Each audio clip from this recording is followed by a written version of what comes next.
오늘 우리에게 주신 하나님의 말씀은 마태복음 8장 24절에서 27절입니다. 바다에 큰 놀이 일어나 배가 물결에 덮이게 되었을 때 예수께서는 주무시는지라 그 제자들이 나와 깨우며 이르되 주여 구원하소서 우리가 죽겠나이다. 예수께서 이르시되 어찌하여 무서워하느냐 믿음이 작은 자들아 하시고 곧 일어나사 바람과 바다를 꾸짖으시니 아주 잔잔하게 되거늘 그 사람들이 놀랍게 여겨 이르되 이가 어떠한 사람이기에 바람과 바다도 순종하는가 하더라. 아멘. 이 새벽에 예배하시는 은혜가 우리 성도님들께 함께 하시기를 예수님의 이름으로 축복합니다. 아멘. 자, 오늘 말씀은 똑같은 상황을 보고도 예수님과 세상 사람들이 어떻게 다르게 반응하는지를 보여줍니다. 그 두 가지 사례가 나옵니다. 예수님과 제자들이 다르고 예수님과 이방인들이 다릅니다. 자, 이것은 단순히 예수님이기 때문에 다른 것이 아니라 다른 사람을 대하고 상황을 대처하는 기본적인 삶의 자세가 다른 것을 말하고 있는 겁니다. 어떻게 다른가?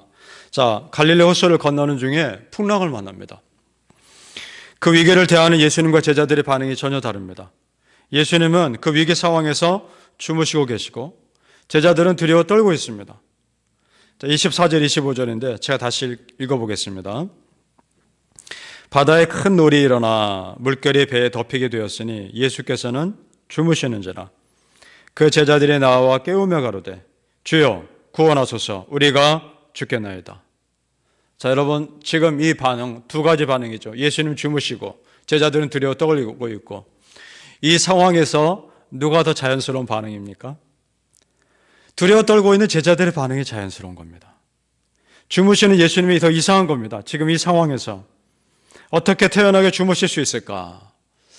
두 가지를 생각해 봅니다. 첫째는 예수님은 아직 하셔야 할 사명이 남아있기 때문입니다. 그것은 십자가입니다. 십자가 죽으심에 비하면 이 풍랑이 있는 것은 아무것도 아닌 겁니다. 성도님들, 사명이 남아있는 사람은 어떤 상황에서도 담대하다는 걸 믿으시기 바랍니다. 하나님 나라를 위해 이 자리에 계신 우리 성도님들 하셔야 될 사명들이 다 있습니다. 여러분 그걸 믿으십시오. 해야 될 한 분 한 분의 사명이 다 있단 말입니다. 그걸 믿으시고 어떤 상황에서 담대하시길 축복합니다. 둘째는 어떻게 이렇게 태어나실 수 있을까? 아마도 제자들의 믿음을 테스트하기 위해서 그렇게 주무신 척 한 것이 아닐까 이런 생각도 해봅니다. 자, 지금 배가 뒤집히는 상황입니다. 어떻게 잠을 잡니까? 예수님도 사람이신데 잠이 오지 않았을 거란 말입니다. 예수님은 두려워하는 제자들을 오히려 일어나셔서 책망하시죠. 26절 말씀 같이 읽어보겠습니다. 시작.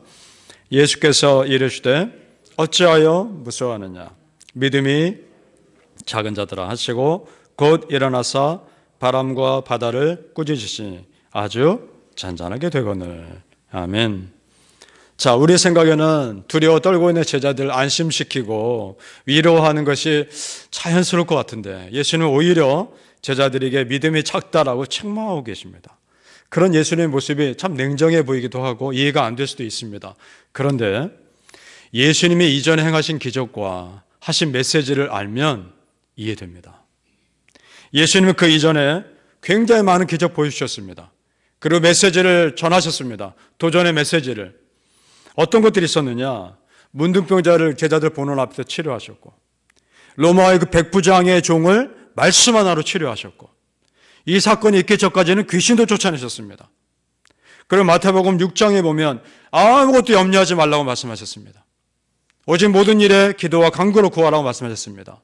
그리고 마태복음 7장에는요 구하고 찾고 두드리라고 말씀하셨습니다. 그럼 열릴 것이다, 찾을 것이다 말씀하셨습니다. 자, 그러면 그런 기적을 받았고 그런 메시지를 충분히 들은 제자들이라면 지금 이 상황에서 그들이 믿음을 보여줘야 하는 거란 말입니다. 그들이 정말 평소에 예수님의 그 말씀을 진지하게 받아들였으면 이 상황에서 믿음의 빛을 발했을 겁니다. 그러나 그들의 믿음은 여전히 구경꾼의 믿음이었습니다. 위기를 뚫고 가는 믿음이 아니었단 말입니다. 그런 제자들의 믿음 없음을 책망하고 계신 겁니다. 믿음이 작은 자들아. 그래서 여러분, 우리도 살아가면서 위기를 겪을 수 있고 어려움을 겪을 수 있는데 이거를 어떻게 이기느냐는 평소의 믿음이 결정하는 것입니다. 평소의 믿음이 위기 때 드러나는 것입니다. 믿습니까? 무슨 말이냐? 평소에 기도하지 않는 사람은 위기 때도 기도하지 않을 가능성이 아주 높습니다. 위기 때도 자기 힘으로 할 가능성이 높습니다. 평소에 말씀 붙잡지 않는 사람은 위기 때도 말씀 붙잡지 않을 가능성이 아주 높습니다. 그래서 평소에 믿음의 훈련이 그렇게 중요한 것입니다. 평소에 기도 많이 하시고 평소에 말씀대로 사시고 평소에 예배에 목숨 것이며 하나님 높이는데 쓰임받으실 수 있기를 축복합니다. 평소에 여러분의 믿음이 하나님께 위기 때 쓰임받을 수 있기를 소망합니다. 기도가 잘 안 돼도 기도해야 합니다. 그렇게 기도하다 보면 기도는 쌓이게 되어 있습니다. 안 된다고 포기하면 안 되는 것입니다. 생각해 보세요. 여러분, 기도가 잘 돼서 기도하는 사람이 몇이나 됩니까? 기도가 안 돼도 기도하다 보면 기도가 쌓여서 그것이 능력이 되는 것입니다. 사랑하는 성도님들, 우리가 살아있는 한 우리에게 사명이 남아있다는 걸 믿으시고 평소의 믿음의 훈련 부지런히 잘 감당하시기를 예수님의 이름으로 축복합니다. 아멘. 두 번째로 귀신 들린 한 사람을 대하는 예수님과 이방인이 다릅니다. 자, 거라사 지방에 귀신 들린 한 사람 고치기 위해 갈릴리 호수를 목숨 걸고 건너가십니다. 그 한 사람 때문에. 그걸 어떻게 할 수 있느냐? 마태복음 9장에, 지금 8장인데 9장에 보면 그 한 사람 고치고 나서 바로 배 타고 또 건너오시거든요. 그러니까 순전히 그 한 사람 때문에 건너가신 겁니다. 이 건너갈 때 우리는 이미 앞에서 보았지 않습니까? 풍랑을 이는 목숨을 위기를 경험하는 그걸 감내하면서 건너가신 겁니다. 예수님의 사역이 이렇습니다. 예수님은 우리 한 사람 한 사람을 살리기 위해 이 땅에 오신 줄로 믿습니다. 반면에 귀신 들린 그 한 사람을 대하는 이방인들의 모습을 보죠. 거기에 많은 돼지떼를 키운 걸 봐서 이방인들입니다. 유대인들에게는 신명기의 말씀 보면 돼지는 부정한 짐승입니다. 그래서 유대인들은 가까이 하지도 않고 키우지도 않습니다.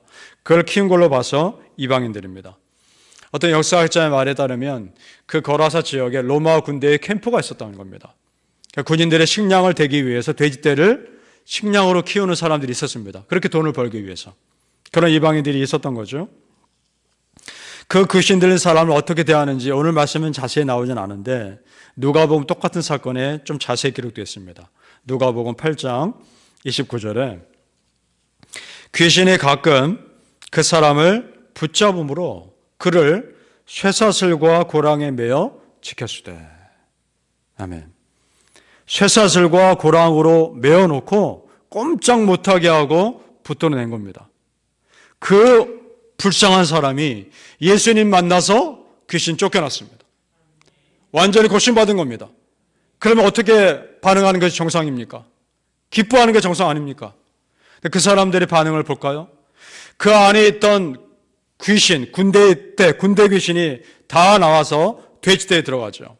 그 돼지떼가 갈릴리 호수로 들어가서 몰살당합니다. 그러자 사람들의 반응이 어떻게 되는지 33절과 34절을 보시기 바랍니다. 33절과 34절입니다.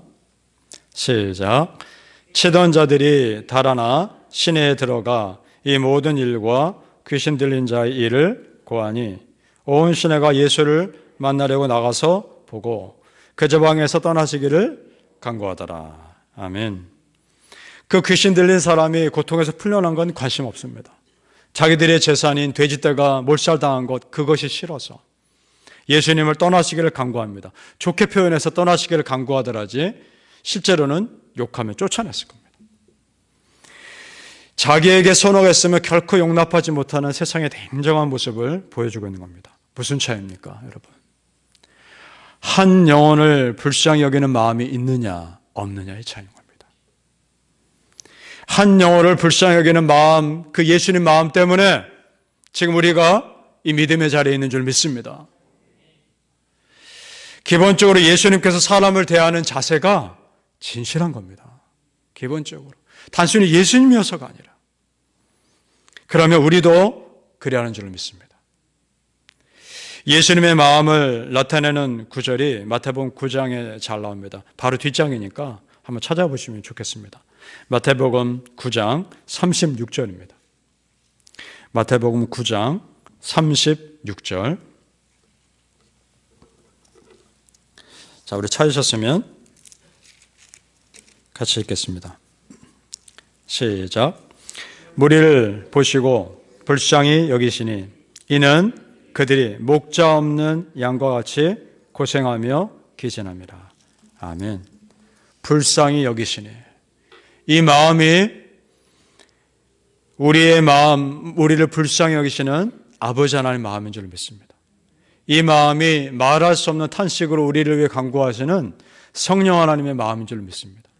그러니까 여러분, 아버지 하나님 마음과 예수님 마음과 성령님의 마음이 같습니다. 불쌍히 여기시는 그 마음이 같습니다. 그 은혜로 우리가 여기까지 사는 줄로 믿습니다.